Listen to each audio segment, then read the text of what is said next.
Blackie toma uno.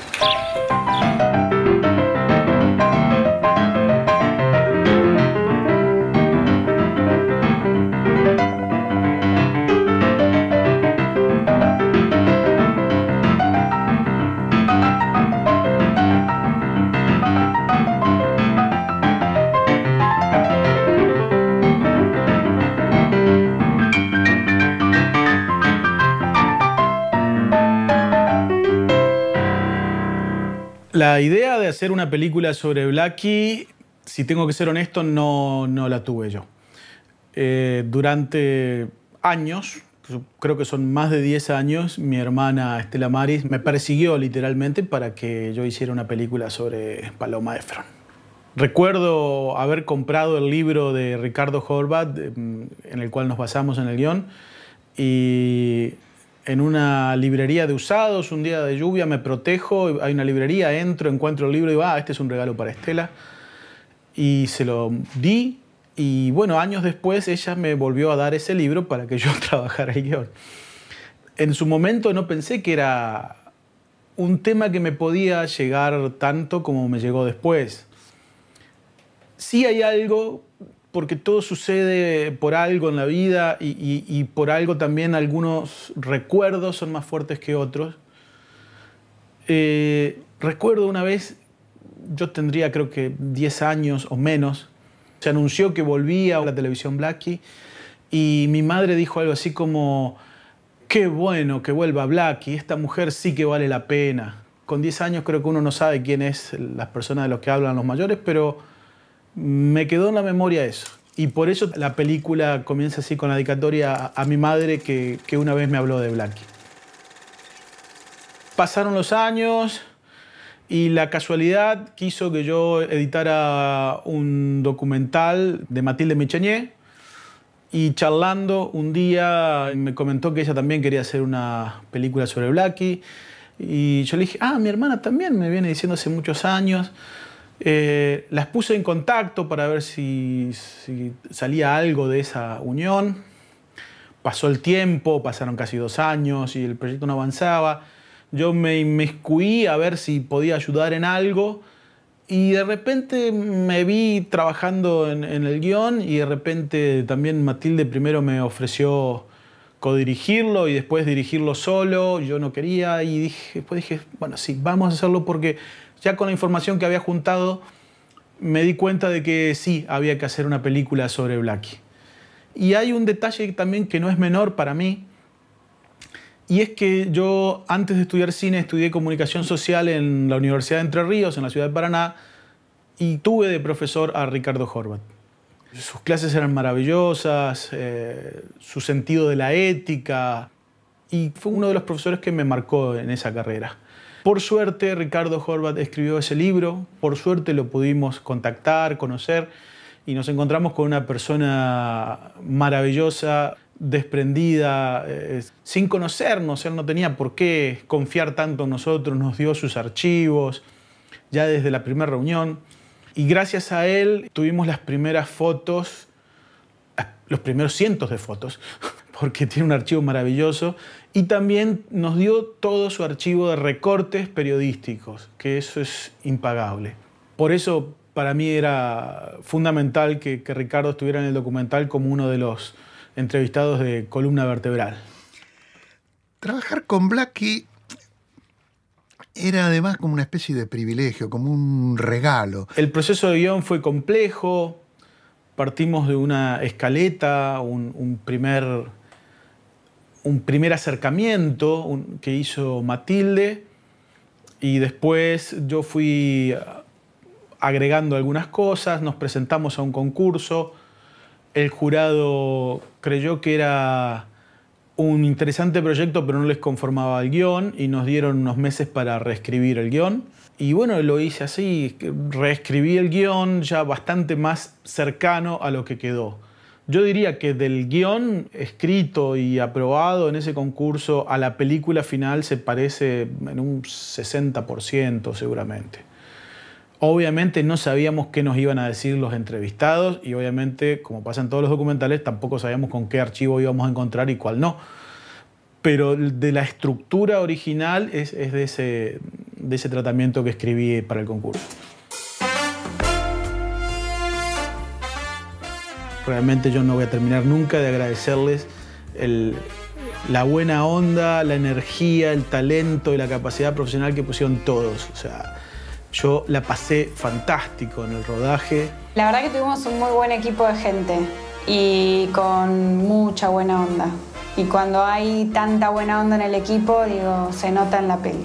Todos le pusieron mucha garra. Aclaremos que Blackie es una película muy chica en términos de presupuesto. Es una película que se hizo con muy poco dinero y con mucho amor. Si la gente no hubiera puesto el amor que puso, no se podía terminar. Y de hecho nos reíamos mucho durante el rodaje haciendo alusión a todo lo que no teníamos. A pesar de ser todo pulmón, las jornadas fueron cortas. Nunca pasamos las 8 horas de trabajo y con carga y descarga de equipos. Éramos 5 para hacer todo.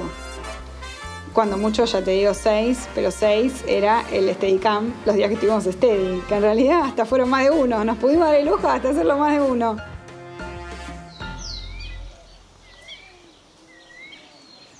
Vamos a filmar la primera sinagoga de esta colonia y es el lugar donde daba clases el padre de Blackie.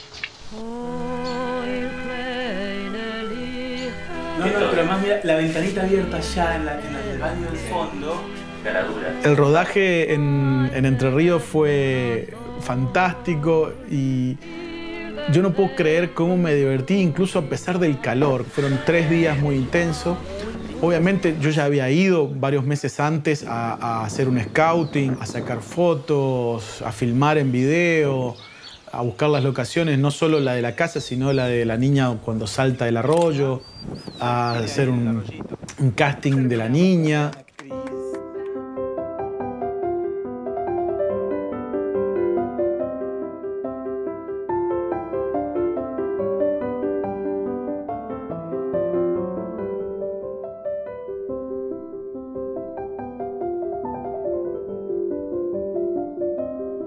También nos ayudó la suerte, porque encontramos locaciones que yo no había encontrado en el scouting. Yo quería hacer algo de la niña jugando en ese campo entrerriano y se lo comenté al gurí. Me dice, ¿pero qué idea tenés? Le digo, no sé, algo como caminando entre el trigo o corriendo por el pasto. Íbamos justamente en el auto hacia la locación de la casa de Blackie. Y el gurí mira por la ventana y me dice, mira, ¿y esos pastizales blancos te sirven? Paramos y nos fuimos a ver. Y dijimos, sí, bueno, en realidad son mucho más pequeños de lo que se ve en la película, que parece una gran extensión. En realidad es un lugar bastante pequeño. El gurí me dice, mira, podemos hacer así, con angular, de abajo, con cámara en mano. Digo, perfecto, bueno, vamos a hacerlo acá. Y fuimos, y en ese rato que estuvimos se levantó un viento que nosotros no esperábamos. No es que llevamos ventiladores para mover eso, no estaba en nuestro presupuesto. Ese rato que fuimos a filmar se levantó viento.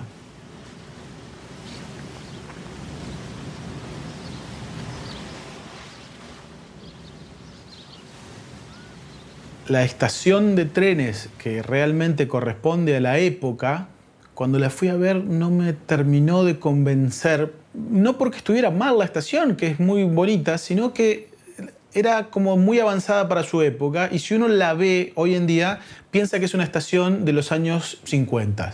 Y hay un museo ferroviario que cuando lo fui a ver digo, pero esto da mejor. El encargado de turismo de la ciudad es una persona maravillosa que nos ayudó muchísimo. Me dice, pero esa no es la verdadera es la otra. Sí, le digo, pero la verdad yo prefiero a veces que no sea tan real, sino que parezca que. Y por eso en realidad lo que filmamos es la estación del museo. Escena tren, plano 2, toma 2. Toma 4. Salí, Albert, salí más. Ahí va. El gurí Saposnik es un maestro, realmente es un maestro de la luz y tiene un talento innato para la composición. Fue un placer trabajar con él porque no era necesario ni decirle lo que quería, me entendía con mirarlo y a veces hasta hacía planos que yo no le había pedido y que después me gustaban más que los que yo le había pedido.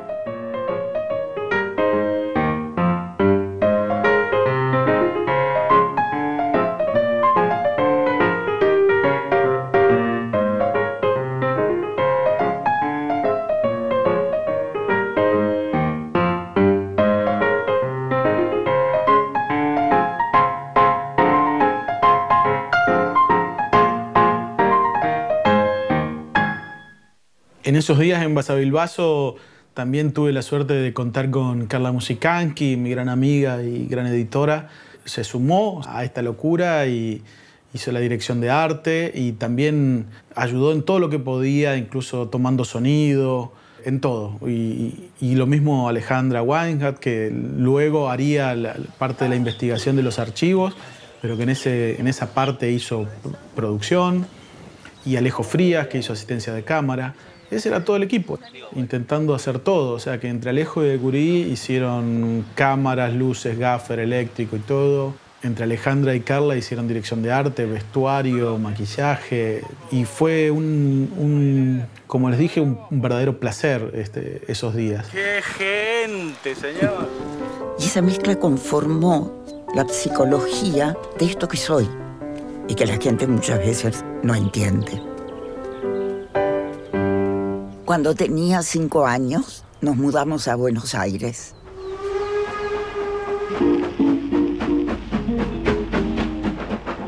Cuando terminamos toda esa parte de Entre Ríos, que fue realmente maravillosa, todavía nos quedaba la parte más importante del documental en términos de volumen. O sea, la parte de Entre Ríos es apenas el 5% de la película, si se quiere. Faltaban todas las entrevistas y faltaban todas las reconstrucciones de ficción que se hicieron aquí en Buenos Aires. En esa etapa se sumó Miranda de Sá Sousa, que fue una gran incorporación porque hizo un trabajo fantástico. Cuando me convocó Alberto, me mostró unas imágenes muy bellas, muy lindas, y dije, uy, qué lindo, quiero estar. Y después me contó en realidad lo que quería hacer y la plata que había. Y ahí dije, uy, estamos en problemas. Y no, la verdad que le dije, bueno, dame un tiempo para analizarlo. Y me dijo, no hay tiempo. Y dije, bueno, dame un día para pensar. Y la verdad es que le dije, bueno, sí, se puede, pero bajo ciertas condiciones. Pero vamos para adelante. Hay varios planos y escenas de la película que yo los tenía desde el guión y que me costaba mucho desprenderme de ellos. Uno de esos planos era justamente el del Salón de las Mujeres, la cámara entrando por la ventana, girando los 360 grados, descubriendo el cuadro de Blackie y volviendo a salir por la ventana. Ese plano yo lo quería hacer como pudiera. Y si era necesario hacerlo cámara en mano, sería cámara en mano, pero estuve averiguando, viendo qué equipos se podrían hacer, si un Jimmy Jeep, etc. Y la conclusión era que un Steadicam era lo mejor y lo más fluido estéticamente. Entonces fue otro dentro de nuestro presupuesto intentar conseguir un día de Steadicam, y también lo usamos para filmar lo del Teatro Maipo, otra de las locaciones también que consiguió Miranda.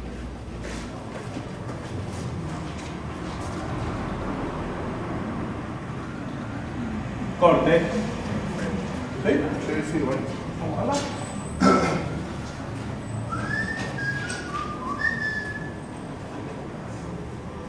Ya nuestro fotógrafo era Fernando Marticorena, que hizo un gran trabajo, entendió perfectamente lo que yo tenía en la cabeza. Salvo 2 días que hubo un eléctrico, Fer hizo todo. Hizo la luz de gaffer, de eléctrico, hizo cámara. Realmente pocas veces he visto correr tanto a un fotógrafo. Hoy es raro ver películas hechas en blanco y negro y pensadas para hacerlas en blanco y negro. Así que eso también fue un desafío, y empezar a trabajar la fotografía desde ese lugar. Trabajar los contrastes, trabajar los tonos y no tanto generar contrastes por color, sino más que nada por tono de color. Lo íbamos filmando obviamente en color, pero todo el tiempo tenía que ir chequeando cómo iba a quedar eso que veíamos por ahí muy lindo, quizá pasándolo a blanco y negro como que se empastaba un poco o perdía vida el cuadro. Una locación fundamental para la película fue la Asociación Entrerriana General Urquiza, que realmente nos abrieron los brazos y nos trataron fantástico, nos dieron total disponibilidad. Lo que nos pasó que fue como una maravilla entrar ahí y encontrar que estaba todo ahí adentro. Más allá de que aparte nos abrieron, la verdad que las puertas en todo sentido, nos prestaron absolutamente todo. Creo que lo único que llevamos en nosotros fueron los discos de pasta y el fonógrafo que nos prestó Peña, que además era como una reliquia que hasta todos teníamos miedo de tocarlo. Estaban las mesas, los escritorios, las bibliotecas con esos libros antiguos y encima encontramos el sillón, que era como todo un tema, el sillón del Tata. Allí filmamos todas las reconstrucciones de ficción, que son los 2 encuentros que tiene Blackie con su padre, el momento crucial en su vida, que es cuando encuentra el disco de Negro Spirituals, las famosas 8 horas fumando y toda la entrevista que le hace el periodista allá a Blackie adulta. Usted es una mitificadora.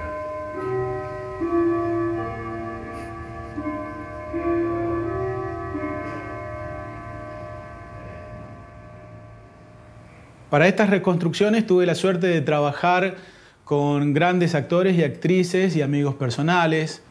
Graciela Manucci interpretó a Blackie adulta, que luego fuera doblada por Dora Barrett. Nicolás Girlavedra interpretó al periodista joven y luego fue doblado por Guido Pécora. Blackie joven fue interpretada por Macarena Renou y el papel del padre de Blackie lo hizo el gran editor argentino César Custodio. Adelante. Todo eso fueron, creo que 3 o 4 días de rodaje. Tuvimos otras 2 locaciones que fueron Radio Nacional, en que nos permitieron filmar el estudio donde Blackie se descompone 2 días antes de morir, que no fue en Radio Nacional realmente que sucedió esto, pero bueno, fue la radio que nos prestó y que nos venía perfecto para lo que queríamos. Te vuelve a doler la panza. Aire, Blackie. Vamos, ánimo. Y lo otro fue el hospital, donde ya filmamos toda la parte de la camilla. Acción.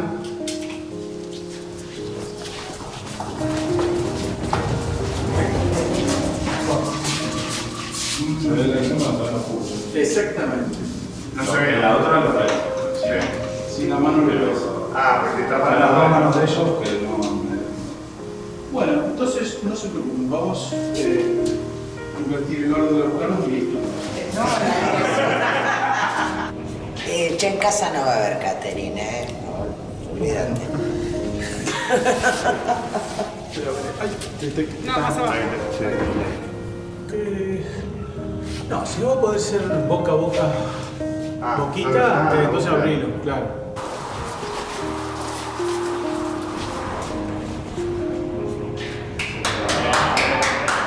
Estas reconstrucciones a mí me gustan mucho cómo quedaron fotográficamente, creo que agregan un clima y un algo al documental que me deja muy conforme, sobre todo la idea de darle un plus siempre al documental, de hacer algo más de autor que el simple registro, ¿no?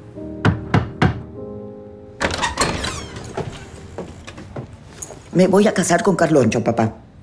No tiene nada que ver con usted. Usted es Europa y él es Corrientes y Esmeralda. Cuando el lector sabe lo que quiere y sabe hacia dónde va, todos vamos hacia ese mismo lugar y es mucho más fácil. Alberto tiene muy claro qué es lo que quiere. Su guión técnico era tremendamente específico, plano por plano, qué era lo que necesitaba. Pero obviamente con la libertad que me dio para ir aportando a medida que íbamos filmando algunos planos que yo pensaba que le iban a servir como para agregar y contar la historia con una calidad fotográfica un poco más elaborada. Cuando yo empecé a leer el guión vi que había muchísimo plano detalle, de mano, de boca, de caminata, cigarrillo en el cenicero. Y yo en un principio me imaginaba quizá, bueno, hacer planos donde se viera un poco más al actor, pensando en una ficción clásica. Aunque parezca mentira, iluminar un plano detalle es tan complicado como iluminar una persona entera. La idea de Alberto era no mostrar nunca las caras de los actores, lo que me sorprendió y me generó una cierta incomodidad por bueno, contar una historia sin verle la cara al actor en casi ningún momento era difícil. Pero por suerte a mí los planos detalle me atraen mucho y ya desde muy chico cuando empecé a sacar fotos me concentraba quizá en una mata de un ovillo de hilo o en un cenicero sucio de mi vieja y sacaba fotos de eso. Como todo rodaje con poco presupuesto y poca gente, los problemas siempre están a la orden del día. En una producción tan acotada económicamente como esta, un imprevisto es el imprevisto. Y nos pasó de llegar a una locación que teníamos entrevista programada, llegar abajo de la lluvia, bajar los equipos, no había estacionamiento, me acuerdo, con esa complejidad que encima tiene la lluvia, y que cuando bajamos los equipos, hola, ¿qué tal? Suena el teléfono y se cancela la entrevista. Y fue bueno. ¿Y ahora qué hacemos? En una locación nos habían prometido algo y después no lo pudimos conseguir, etcétera, etcétera. Pero el que más me da risa recordarlo hoy es el momento en que estábamos filmando la escena en que Blackie joven encuentra el disco de Negro Spirituals. Ese libro de discos de pastas que ella encuentra es de mi propiedad. Yo lo tenía hace muchos años. No son discos de Negro Spirituals, obviamente, pero eran discos de pasta que son muy frágiles, a diferencia de los vinilos. Se caen y se rompen. Y entonces habíamos elegido uno que por fotografía en blanco y negro daba mejor, que era el del centro rojo, etc. Y entre una toma y otra pasó que el disco se cayó y obviamente se rompió. Y era el único disco con centro rojo de todo ese álbum de discos. Lo único que podíamos hacer era lo que hicimos, seguir filmando. Las entrevistas que hicimos en Canal 7, contrario a lo que yo me imaginaba, que pensaba que iba a ser una locación muy fácil, con muchos planos para poder resolver las entrevistas, se me complicó bastante. No le encontraba el ángulo a las entrevistas y tampoco podíamos hacer para una entrevista un plano general de alguno de los pasillos del canal, por obvias razones, la cantidad de gente que pasa, lo que te distrae en la imagen, que pase gente y quizá miren a cámara. Entonces hubo que buscar rincones para lograr las entrevistas, con el problema obvio de que el sonido tenía que estar acorde y tenía que ser un lugar silencioso. A mí me parece que en lo que eran las llegadas a la Argentina sí, está un poco, estoy un poquito desconcentrado, sí. La más lograda de Canal 7, la de Luis Pedro Toni. Yo casi que me emperré en ponerlo cerca de una de esas viejas cámaras de Canal 7. Y el plano en sí, si uno lo mira, no está muy equilibrado, pero mi idea de poner la cámara esa en plano junto con Luis Pedro Toni era como demasiado fuerte y lo necesitaba hacer. Creo que es uno de los planos más lindos que quedaron de la película, de la parte de ficción. Y necesitaba lograr algún tipo de contraste para poder recortar la figura de Blackie sin verle la cara y poder lograr tener todo ese recorrido desde que ella entraba por una puerta, gira, va hacia un armario, saca el disco, lo pone. Todo eso creo que teníamos 3 o 4 luces. Por suerte ese día sí tenía la ayuda de Cristian Colase, mi amigo y eléctrico, invitado para esta película.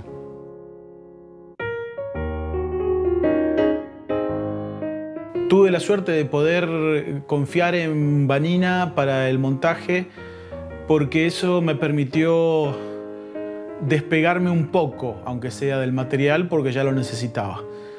Aclaro que este proceso entre las primeras búsquedas de materiales, entrevistas, guión y todo eso, hasta el estreno ahora de la película, pasaron más de 3 años.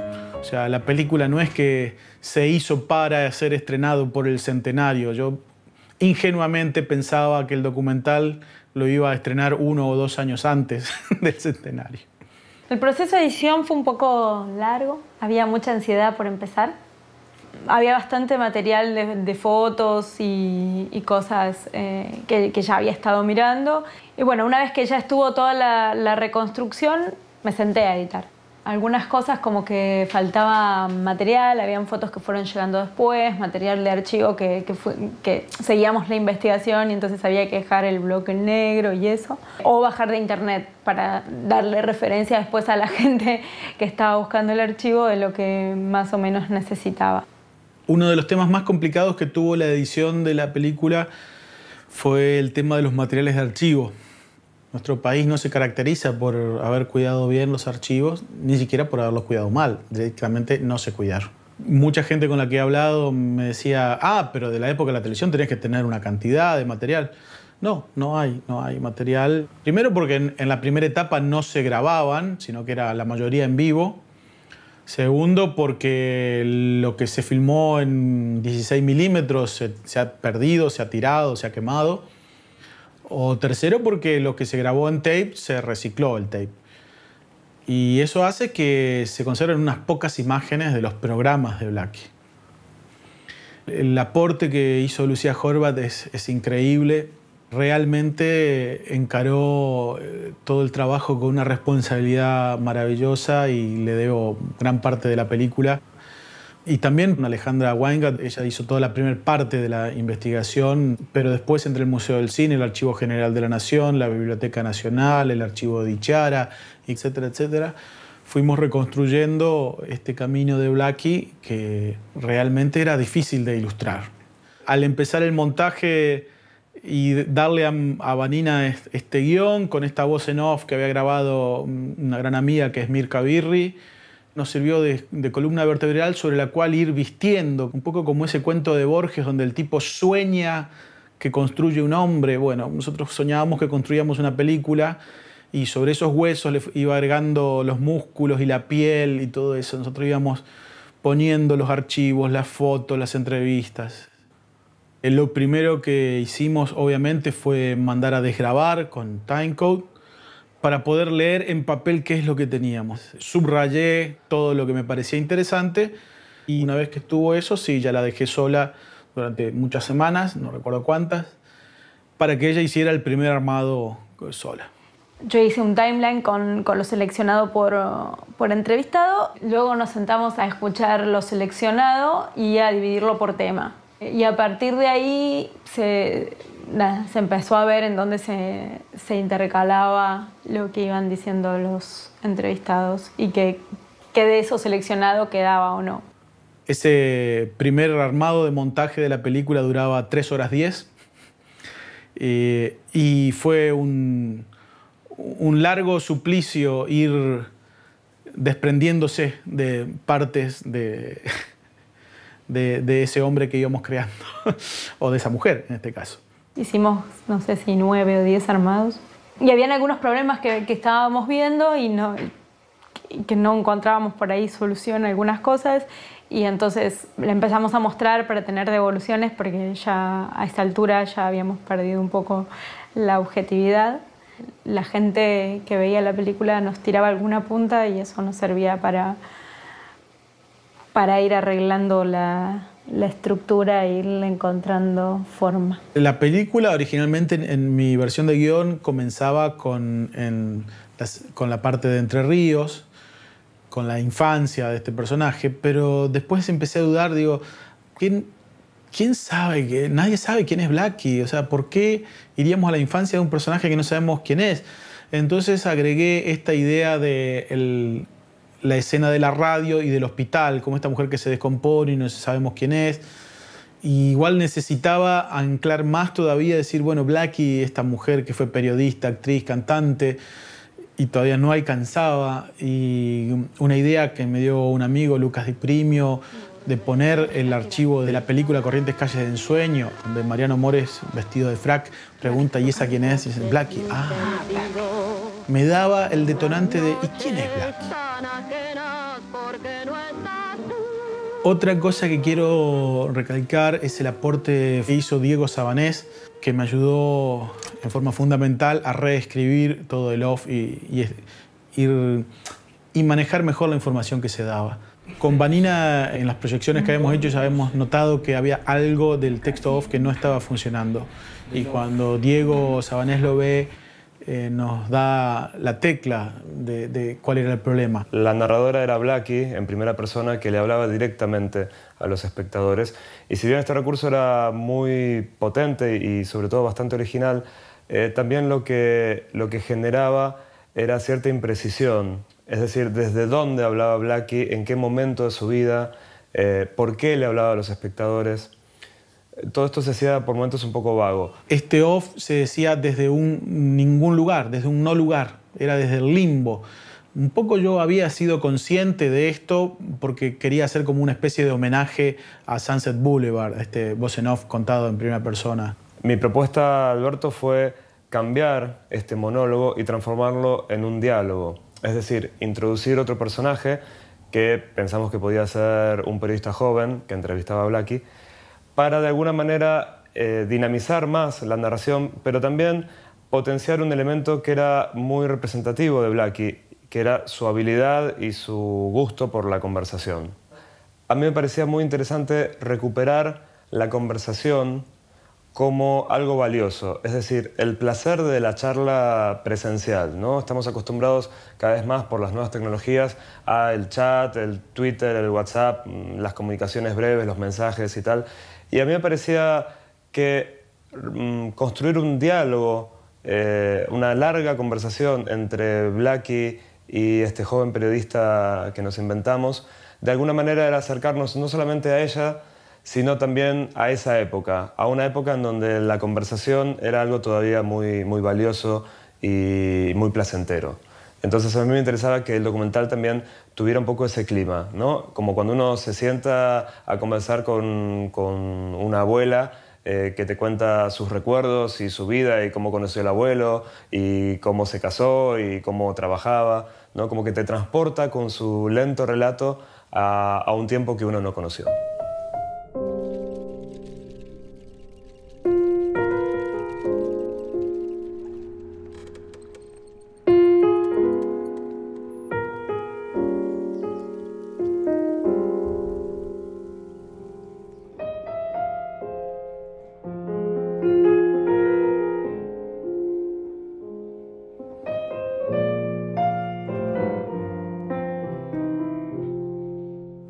Otro de los elementos del montaje de la película que quiero resaltar es el trabajo de Pablo Polidoro, el músico. Lo que hizo Pablo me encanta la música de la película. Me mandó primero temas que ella había cantado, los pocos, creo que son 7, 8, 10 temas que ella grabó en su vida, más un tráiler de la película, y después nos juntamos a ver una primera proyección que se hizo de la peli, de un armado ya, digamos, bastante anterior al que finalmente está saliendo. Yo pensé que la película de Blackie no iba a llevar música fuera de las canciones de Blackie. Pensé que la película se podía armar solamente con las canciones cantadas por Blackie. Pero me di cuenta que no era así, además del el problema económico que eso generaba con los derechos que hay que pagar en SADIC y en las compañías discográficas. Todo el tiempo fue, ¿no? Play acá y tocar arriba. Como entrando, digamos, en imágenes, probando cómo quedaba lo que yo estaba tocando, poniéndolo a nivel de lo que es de fondo, muchas veces, como para ver cómo iba quedando antes de después, bueno, sí, ponerme a hacer el tema sin escuchar la película, ¿no? Casi no hay reversiones de la música. Siempre hemos hablado en qué lugar, en qué zona, en qué clima, en qué ritmo, etc. Y lo que me trae lo pongo y me encanta. Y realmente eso para un director es una felicidad total, y para el editor también. Y era una improvisación buscando variaciones, o sea, cuáles eran los potenciales de ese tema, ¿no? Porque el tema en sí es algo bastante cortito. Incluso hemos llegado a tener un nivel de sincronismo que no es normal. Hace un tema para tal escena y lo hace en una duración X, la que más o menos le salió de la improvisación. Colocarlo y ver que termina exacto donde yo quería que terminara, y con un gesto de un personaje que hace así y termina la última nota. Y volví comprendiendo por qué cantaba lo que cantaba. Es increíble cómo el tema de Gedidio, que así terminamos llamándolo, calzó en una secuencia de la película. Esas cosas que dicen, no puede ser verdad. Pero sí, como dice un amigo editor, el azar en el montaje existe. Al principio él me había dicho, bueno, Blackie tocaba jazz y ella tocaba el piano. Cantaba jazz y tocaba el piano. A lo que se dedicó era el jazz. Así que creo que estaría bueno que sean temas de jazz en piano. Y después surgió ya un lugar de la película en el cual no era jazz lo que mejor venía. Así que bueno, empezamos a abrir las posibilidades Ahí dije, no, acá vamos a poner una Big Band. Y bueno, eso fue como el detonante, porque si había una Big Band en un lugar, no podía ser todo el resto piano.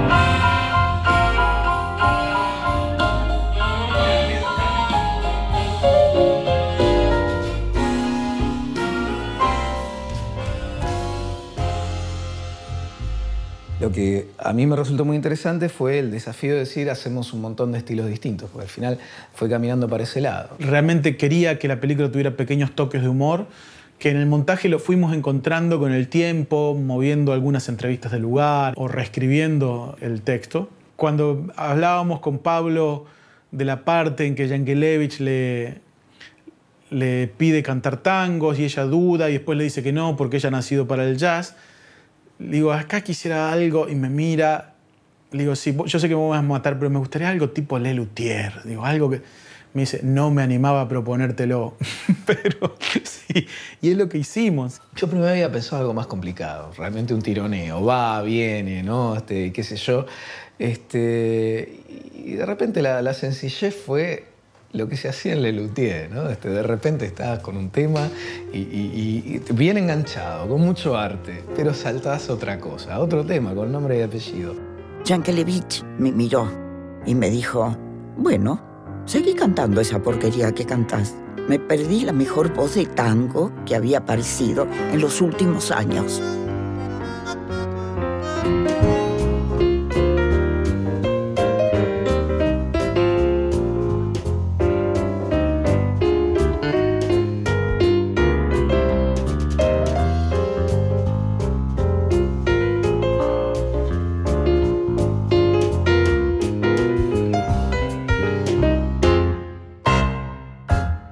Bueno, no sé si esto va a quedar, pero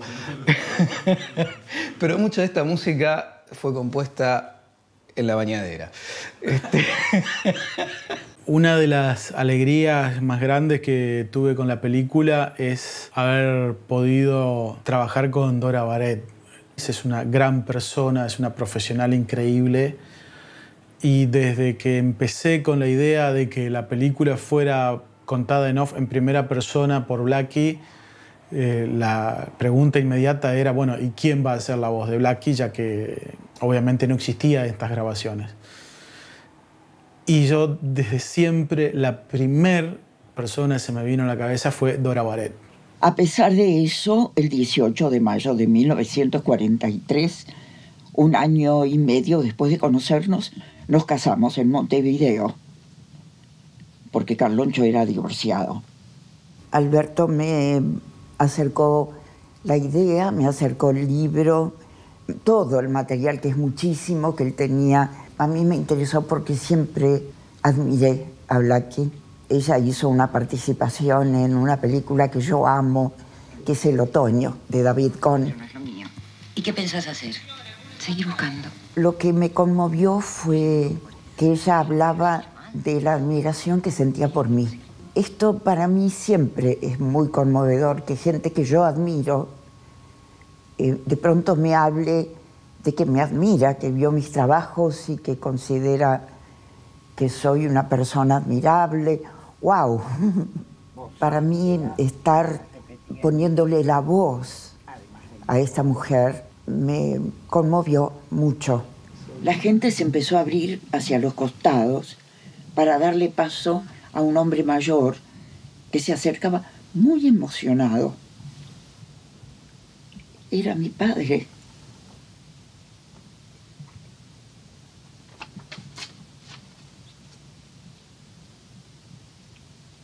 Ella no se emociona. Hacerlo fue en algunos aspectos un desafío. Me resultaba extraño hacer el doblaje de otra persona. Es la primera vez que lo hago. Sí hice doblaje de mis películas, algunas, pero de otra persona era extraño. Me voy a casar con Carloncho, papá. ¿Más rápido? ¿Un poquitito? Me voy a casar con Carloncho, papá. Sentía que mi voz estaba un poco cansada como para comprometerme, pero por otro lado quise hacerlo porque quería estar en este proyecto. Ese fue el día más maravilloso de mi carrera. Venías con otra emoción. Ese fue el día más maravilloso de mi carrera. Fue realmente maravilloso esto de leer el texto con ella y charlar, y bueno, y acá, y por qué lo dice así, por qué no lo dice así, y qué es lo que quiere decir con esto. Y también los puntos de contacto que hubo entre esta vida de Blackie y su propia vida. Era muy simpático que ella parara para decirme, pero esto es exactamente lo mismo que me pasó a mí en mi vida personal. Y eso es fantástico, porque ella logró una conexión con el personaje de Blackie. 50.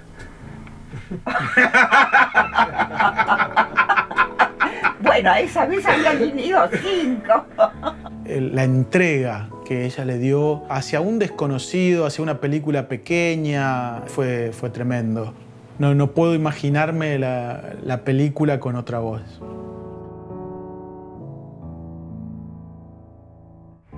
¿Quién es Blackie? ¿No le preguntaste a los que ya lo conocen? ¿Quién es Blackie? ¿No le preguntaste ya a los que me conocen?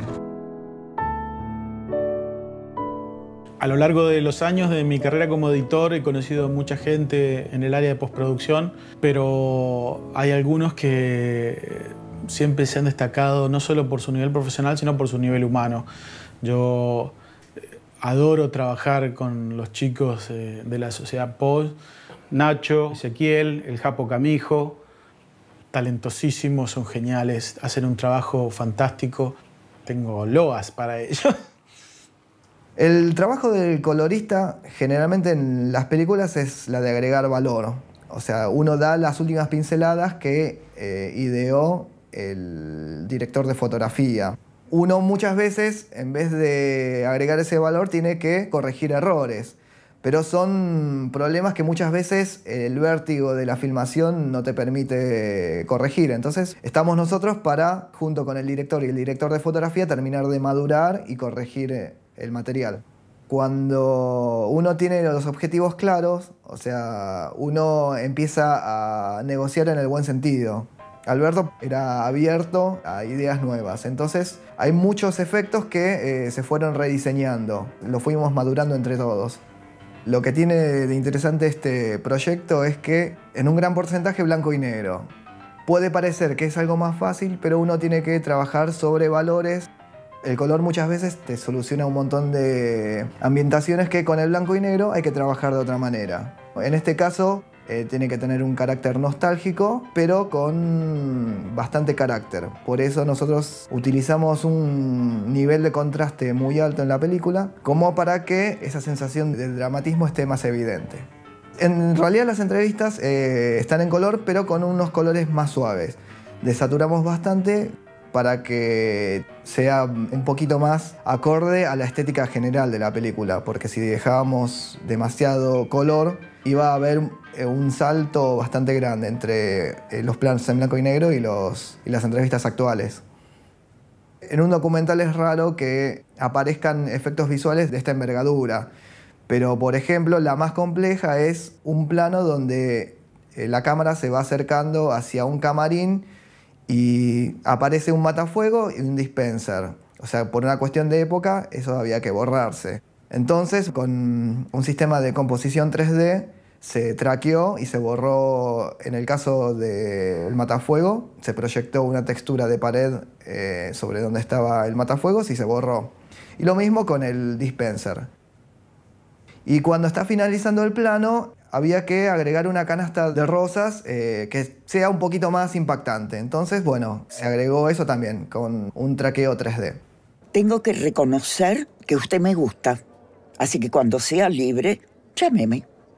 Al principio me acusó de presuntuosa, pero a los 20 días me llegó una canasta enorme de flores. Bueno, esta es la parte que va a Truca Digital. Nacho nos va a agregar un arroyo. Le había pedido una cascada, pero se le complicaba. Entonces, con un arroyito que va a ir por ahí y unas teclitas que después aparecerán en el agua cual flotadores.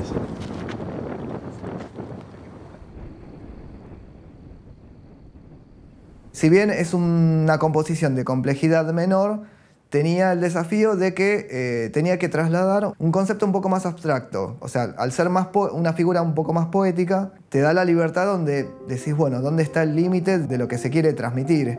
Y en este caso, bueno, se compuso un arroyo, se sacó un arroyo filmado, se compuso, y unas teclas de piano que tienen más como función una figura poética. Esa fue mi entrada a la música, una pasión que me acompañaría luego por todo el mundo.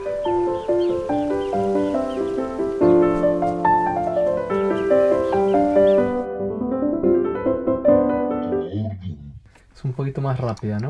Usted es una mistificadora. Siempre quise que el diseño sonoro lo hicieran Leandro de Loredo y la gente de Tres Sonido, porque sus mezclas y sus diseños sonoros son realmente exquisitos. Todas las veces que hemos trabajado juntos en varias películas, yo he salido maravillado de su trabajo, y sobre todo son unas personas de una calidez que se valora. Está cantando el folclore de un pueblo que no conoce. Desde que vimos con Alberto la primera versión, estaba bastante claro cuál iba a ser el lenguaje de la película. Básicamente, a mí una parte que me gusta especialmente es las recreaciones que se hicieron de la infancia de Blackie, de la etapa de Blackie en Entre Ríos en la infancia. Entonces había toda una etapa que yo diría que ahí es donde más se nota, una parte del sonido donde teníamos que recrear como una cosa más poética, de marcar algunos soniditos, como algunas notitas, que pasa algo también con la música que hizo Pablo. Ahí hay como un juego de eso, especialmente de Foley y ambientes. No concibo las películas sin ese universo sonoro. Para mí el cine y el montaje son imagen y sonido, no puedo despegarlos. Incluso desde el guión, yo me acuerdo haberle llevado a Leandro las primeras imágenes que habíamos filmado en Entre Ríos. Le hablaba de este universo sonoro, de esa niña corriendo alrededor de la casa, de esas risas, de ese viento, de ese molino. Todo eso que lo fuimos bocetando con Vanina en el montaje. Así fue toda mi infancia, plena, viviendo a lo potro con mis hermanos, que me hacían montar un perrazo que había en la colonia, y con el viejo dándose cuenta que yo no iba a vivir para bordar o cocinar. Alberto me dijo, quiero trabajar el viento de esto. Quiero trabajar el viento como a lo largo del recorrido de ella, como un leitmotiv de alguna manera de lo que le va pasando a Blackie con distintos vientos que van cambiando y van acompañando ese recorrido. Y entonces está presente también en partes de la ciudad, está presente también en partes cuando está ella yendo al hospital, y hay una presencia de vientos a veces más procesados, a veces menos, pero durante toda la película está como ese recorrido. Hay otra parte del trabajo que se hizo en postproducción que tiene más que ver con una recreación más naturalista que pretende completar lo que está pasando en la imagen.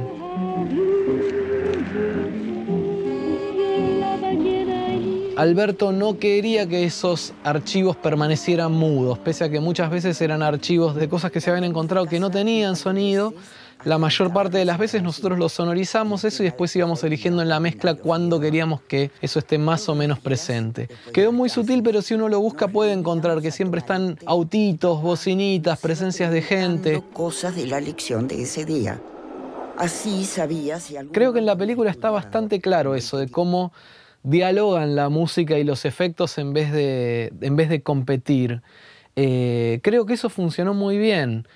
También la música se iba haciendo a medida, no fue una película en la que la música llegaba y quedaba rígida, sino que fue una película en la que a medida que nosotros íbamos editando, íbamos premezclando, íbamos incorporando la música de Pablo también. Entonces podían surgir opiniones nuestras. ¿Y qué pasaría acá si tuviéramos una música que nos remitiera a eso que está hablando ella, que muchas veces eran parte del mundo musical también? Cuando entro, escucho que Handy estaba cantando para los invitados, totalmente entregado a su fe, a esa fe que lo había hecho sobrevivir en la época de la esclavitud. Terminaba de cantar y se escucha una ovación. Entonces la música juega un lugar muy importante en la película y hubo mucho diálogo con Pablo para tener ese intercambio también, y había mucho material realmente con el que trabajar y presentado y entregado también muy, muy accesiblemente. Entonces creo que se nota eso en la película, que hay como una interacción de música y sonido importante. Conmigo debutan en televisión Narciso Ibáñez Menta, Alfredo Alcón, Beatriz Bonet, Luisa Beguil, Inda Ledesma y muchos otros. Creo que funciona también muy bien la secuencia del bombardeo, que habíamos hecho algo mucho más espectacular y decidimos bajarlo también para que no llame la atención, para que el sonido no sea protagonista, sino que sea compañero en lo que es esa película, lo que va contando. Y creo que pasa eso con el sonido. No es un protagonista que se despega, sino que es un buen acompañante.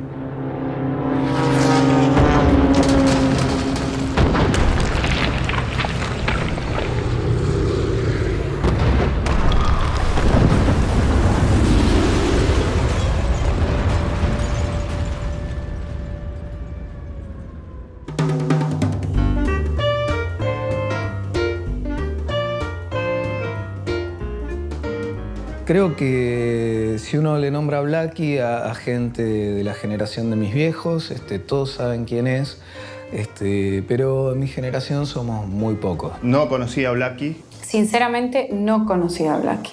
Yo no la conocía, no sabía nada. Yo personalmente apenas si sabía que era una periodista. Ah, de Blackie, me dijo mamá. Ah, ¿que vos la conocés? Sí, claro. Y cuando me metí en este proyecto y la conocí a Blackie, me pareció súper interesante y dije, no puede ser que no se conozca. Abierta, atenta a lo que ocurría culturalmente en otros lados, que es con la sensibilidad suficiente para poder hacerlo y trasladarlo después acá a Argentina. Lo importante no era solo que lo hacía o lo intentaba, sino la forma en que lo hacía. Realmente vale la pena como modelo para las mujeres de hoy. Me parece que es un personaje del que se puede aprender mucho. Pucha, resulta alguien súper importante en la cultura de nuestro país y está buenísimo que se haga una película sobre ella, está buenísimo que esto quede asentado. Y estaría buenísimo que todo el mundo, la pidan de bibliotecas, de colegios, y que se conozca su vida. Podríamos hacer una comparación con gente de hoy, gente que se conocen de extremo a extremo del país y en todos los estratos sociales, pero imagínense esa persona y que dentro de 35 años nadie sepa quién es.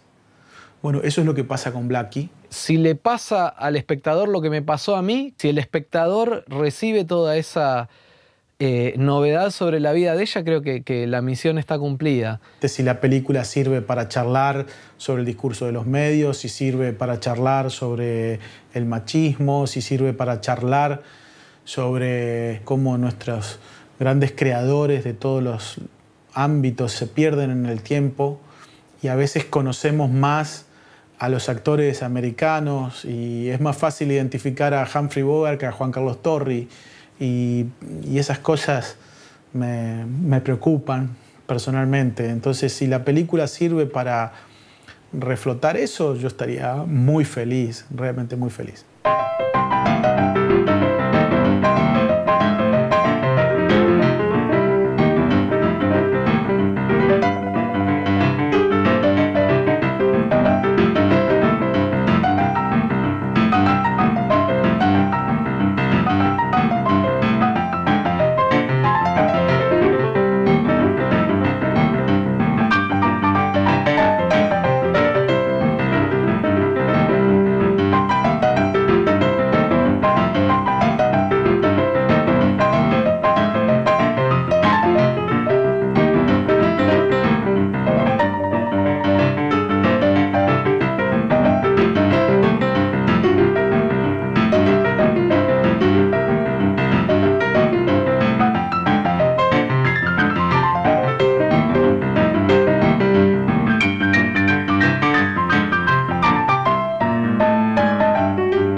Gracias, Blackie. Gracias a vos.